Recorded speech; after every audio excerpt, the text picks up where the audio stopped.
प्रेमी चूहड़ सिंह मानसा मंडी पंजाब से कुल मालिक की बेअंत कृपा के संबंध में अपने पत्र द्वारा इस प्रकार वर्णन करता है। सन 1975 की बात है। मुझको अभी नाम शब्द की अनमोल दात नहीं मिली थी। उस समय मैं पंजाब के गांव किल्लेवा वाली डब वाली सब डिवीज़न में ओवरसीयर लगा हुआ था। मैं शराब पीने का पक्का आदी था। गांव हाकूवाला से प्रेमी अजमेर सिंह मेरे पास अक्सर आया जाया करता था। वह मुझे शराब पीने से मना करता रहा। अजमेर सिंह मुझे नाम शब्द के बारे में बहुत समझाता, परंतु मैं उससे कहता कि जो नशा शराब में है वह किसी भी चीज़ में नहीं है, क्योंकि मैं हर समय शराब के नशे में ही रहता था। इसलिए प्रेमी की बातों का मुझ पर कोई असर ही नहीं हुआ। उन दिनों परम पिताजी अक्सर बाहर सत्संग करने के लिए जाया करते थे। एक दिन फरीदकोट जाते समय डब वाली पहुँचने पर पूज्य शरणशाह जी की जीप गाड़ी में तकनीकी खराबी आ गई। प्रेमी अजमेर सिंह भी अचानक ही अपना ट्रैक्टर लेकर उसी वर्कशॉप पर चला गया जिसमें पूज्य शहनशाह जी अपनी जीप गाड़ी दिखा रहे थे। गाड़ी खराब होने का तो केवल बहाना ही था। इस बहाने परम पिताजी ने कुछ समय वहां पर रुककर अपने नूरी दर्शनों तथा इलाही भजनों द्वारा अनेकों जीवों का उद्धार किया। प्रेमी अजमेर सिंह के प्रेम को देखते हुए पूज्य परम पिताजी उसके घर चले गए। मैं भी उन दिनों प्रेमी के मकान में किराए पर रहता था। शाम को जब परम पिताजी प्रेमी के घर कुर्सी पर विराजमान थे तो प्रेमी अजमेर सिंह मुझको परम पिताजी के दर्शनों के लिए बुला लाया।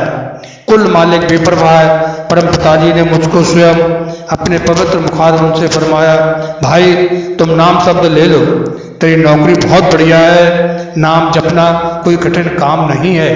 परम पिताजी ने तीनों परहेज भी बताए, परंतु मेरा मन नहीं माना, अर्थात परम पिताजी के वचनों का मुझ पर कोई प्रभाव ना पड़ा। दयालु मालिक ने मेरी दशा देखकर फिर फरमाया, भाई क्या बात है, तू नाम से इतना क्यों डरता है? मैंने प्रार्थना की, बाबा जी मैं शराब पीने का पूरी आदी बन चुका हूँ, इसलिए शराब को नहीं छोड़ सकता। इस पर परम पिताजी ने फरमाया, भाई तू नाम लेकर तो देख, तूने तो फिर शराब की मुहतरफ भी मुँह भी नहीं करना। 2 बोतलों का नशा तो तुझे हर वक्त चढ़ा रहेगा।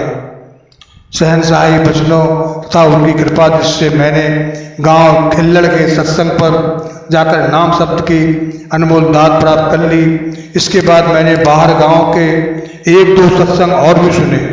मेरे मन में वही विचार उठ खड़ा हुआ कि परम पिताजी ने तो फरमाया था 2 बोतलों का नशा हर वक्त चढ़ा रहेगा, लेकिन परम पिताजी ने वह नशा अभी तक दिखाया तो है नहीं, बस फिर क्या था। इधर तो मेरे मन में वह विचार पैदा हुआ तथा दूसरी तरफ अंतर्यामी सर्व सामर्थ्य दातार जी ने मेरे अंदर का डायल घुमा दिया। सचमुच ही मुझ पर 2 बोतलों का नशा पूरी तरह से छा गया। फिर मुझे कोई होश नहीं रहा, कब सूर्य निकलता है तथा कब छुपता है। मैं हर समय मस्तो मस्त होकर हर सत्संग पर परम पिताजी के साथ ही रहने लगा। मुझे घर बार ड्यूटी आदि कुछ भी याद नहीं रहा। मैं लगातार 27-28 दिनों तक सत्संग ही सुनता रहा। मालिक के नाम का मुझ पर इतना नशा हो गया कि मुझे अपने खाने पीने का भी होश ना रहा। मैं यह भी भूल गया कि मैंने ड्यूटी भी करनी है।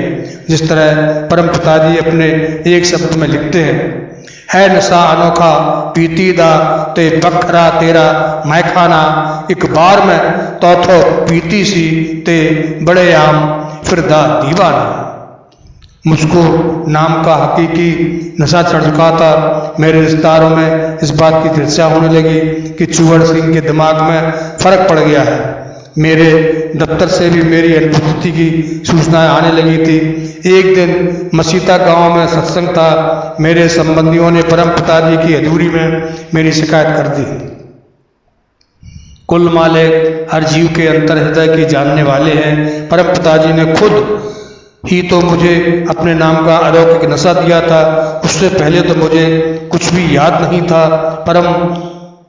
परंतु ज्यों ही सतगुरु कुल मालिक जी के यह पूछने पर कि कितने दिन हो गए हैं उसे ड्यूटी पर गए, बस फिर क्या था, मुझे ऐसा लगने लगा कि जैसे किसी ने मुझे हिमालय पर्वत की चोटी से नीचे पटक दिया हो।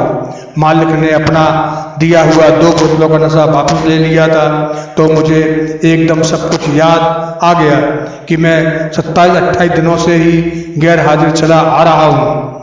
मेहरबान परम पिताजी ने फरमाया, भाई तू अभी अपने दफ्तर में जा और केवल महावारी सत्संग पर दरबार में आया कर।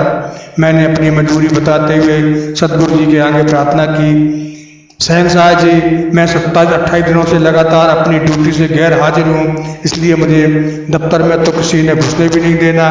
दया के सागर कुल मालिक जी ने मेरी यह चिंता भी दूर कर दी। शहंशाह जी ने फरमाया, भाई तू किसी प्रकार की चिंता ना कर, मालिक सब ठीक कर देगा, तू कल से अपने दफ्तर चले जाना। इसके साथ ही शहंशाह जी ने प्रेमी अजमेर सिंह आकूवाला और प्रेमी जगदीश सिंह जी सिंगेवाला की ड्यूटी लगा दी। भाई तुम दोनों कल चिवर सिंह को साथ लेकर इसके दफ्तर में चले जाना और इसके अफसर को मिलकर कहना, जी चिवर सिंह जो संतों के संग पर गया था, इसने कोई अन्य काम नहीं किया, इसलिए इसकी पिछली सभी त्रुटियां भी ठीक कर दो। कुल मालिक वाली 2 जहान के हुक्म अनुसार ये दोनों प्रेमी अगले दिन सुबह ही मेरे दफ्तर के प्रभारी इंचार्ज एसडीओ को जाकर मिले तथा सारी कहानी बताकर मेरी पिछली हाजिरी लगाने की प्रार्थना भी की।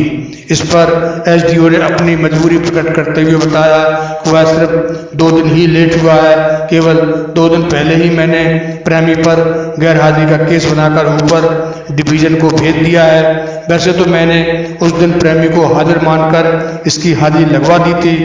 मेरे दफ्तर वालों ने मेरा उस महीने का वेतन भी नहीं बनाया था, परंतु अब वो हर डिवीजन से मेरा पूरे महीने का वेतन बनकर पहुंच गया। शहंशाह जी की अपार मेहर से उस दफ्तर वालों ने मेरे को ड्यूटी पर हाजिर मानते हुए बिना किसी हिचकिचाहट के पूरे महीने का वेतन दे दिया। कुल मालिक सर्व सामर्थ परम पिताजी की कृपा से मेरे दफ्तर वालों ने भी अपने मुख्य दफ्तर का हुक्म मानते हुए मुझको गैर हाजिर समय का वेतन भी दे दिया। जब स्वयं दयालु दातार परम पिताजी ने ही मेरी हाजिरी लगा दी थी तो फिर उसे कौन गैर हाजिर कर सकता था। शहंशाह जी ने स्वयं फरमाया, भाई हमने तो चूहड़ सिंह की सभी हाजिरियां लगा दी है। इस प्रकार कुल मालिक परम पिताजी ने मुझे नाम शब्द के नशे का कुछ नज़ारा दिखाकर मेरी शंका दूर कर दी। दोनों जहानों के मालिक सच्चे गुरु जी ने मेरा सारा काम हाजिरी सच करने में भी स्वीकार की। इसके साथ ही इस दुनिया मेरे दफ्तर में भी मेरी 27-28 दिनों की गैर हाजिरियों को हाजिरी बदलकर मेरा अफसरों की निगाह में मान बढ़ाया।